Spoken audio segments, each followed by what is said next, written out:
Bureau of Fisheries and Aquatic Resources Central Office mipagawas og Shellfish Bulletin number 17 nga nagpahibaw sa pito ka mga dapit sa Eastern Visayas nga adunay taas nga presensya sa paralytic shellfish poison nga mas nailhang toxic red tide.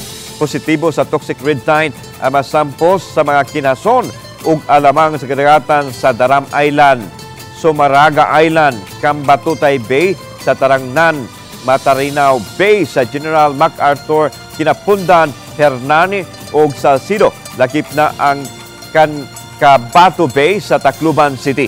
Subay nini giawhag ni Isidro Vilayo Jr., Officer in Charge sa Bureau of Fisheries and Aquatic Resources nga likayan ang pagkaon sa tanang matang sa kinason ug alamang nga makuha sa nisgutang mga dagat.